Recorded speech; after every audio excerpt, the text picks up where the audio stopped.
Well, it's definitely sad and unfortunate what's going on within the ATR community. And listen, there have been quite a few people that have sent me a direct message as it relates to their experiences going through their initiations and being raped and being molested. And so it is troubling. It's troubling. I have a few people in my inbox right now. Of course, I would never share their information as it relates to their names or their social media handles. But I have a few people right now in my inbox that they've shared with me their experiences, okay? And some of them have been raped. Some of them have been molested. And some of them are afraid to break away from their ATR because they don't know what the people are going to do with their hair. Okay, the hair that was shaved off their heads. They don't know what they're going to do with their locks of hair. They're going to put curses on them and all of that. Again, I'm not saying that's a fact. I'm not saying that's true. All I'm saying is that's what I've been told. All right.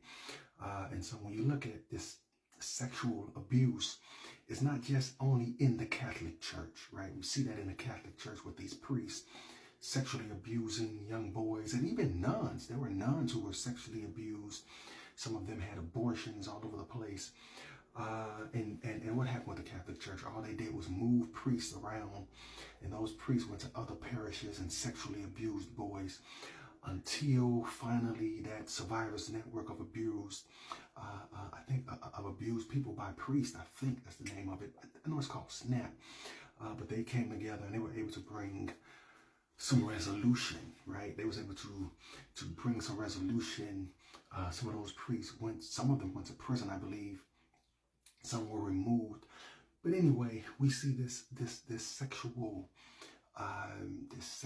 type of abuse within religion. Okay, even when I think about Trokosi in Ghana, where they make little girls into sex slaves to these fetish gods or whatnot.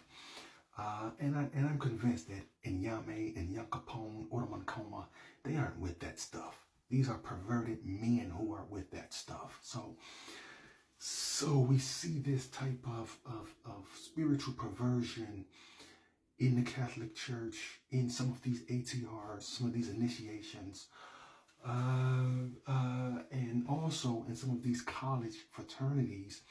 I was told by two different brothers within two different organizations.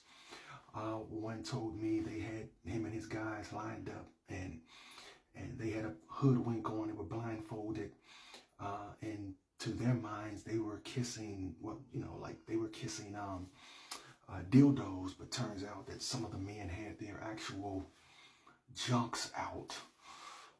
And then on another occasion, a different brother told me that they had to ejaculate on a cookie, and the cookie got to him, and he had to eat the cookie, and he said he didn't eat the cookie, and so it dropped the line. So once again, we see this type of degradation, sexual abuse amongst the various organizations and spiritualities. Okay, and it's wrong. It's wrong. It's degrading. It's disgusting. No one should be taken advantage of. No one should be put in a power dynamic situation where you're being molested or raped or sexually abused by someone simply because you think this is a part of the ceremony, or this is a part of the initiation, or this is what I must do in order to move forward. Okay, that is highly unfortunate. And listen, I've been initiated into all kinds of things. I don't even want to go into all of that. But I was never degraded to that sense. Now, of course, we know initiation isn't supposed to be easy, right? It's supposed to be hard. It's supposed to challenge you. Initiation is meant to make you feel like D-U-N-G, like dung. So that when you go through that initiation, when you actually walk those burning sands, right? When you make it to the other side, you have a certain humility and a certain appreciation about life. You'll be able to see what others can't see, hear what others can't hear, taste what others can't taste. You'll be able to hear words and understand the coded language within those words. You'll be able to read auras, right? You'll be able to read body language, okay? And so that third eye, is now open, right? So, but again, when you look at rape and molestation and sexual abuse, now you're going to an area that's criminal, and some of these people, they should be prosecuted and they should be charged, because you wouldn't want your son or your daughter being sexually abused simply because they're trying to join something and be a part of something. Again, in hoodoo, this doesn't happen because hoodoo doesn't require initiation. Now, some people initiate, some hoodoo doctors initiate, some do not, okay? Zora Neale Hurston, she was 2 or 3 times initiated into hoodoo. But there's no draining of your money and draining of your resources and thousands of dollars paid out, your bank accounts being drained from an organization, okay? That just doesn't happen in hoodoo. However, hoodoo isn't perfect. You still have scammers all over the place, even in hoodoo. So you have to find a hoodoo doctor that is legit, that is honest, okay?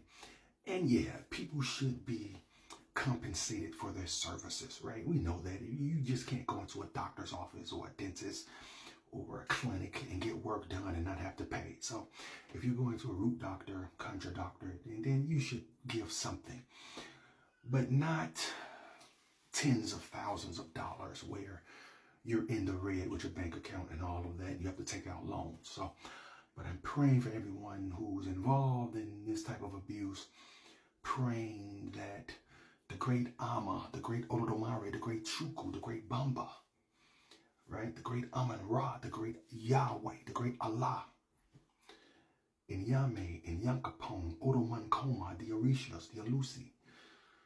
I'm praying that the angels, that the Nomo would better guide those who are in leadership not to take advantage of people. All right, guys. Ise, Ashe, Ayibobo, amen. Keep the faith. Peace.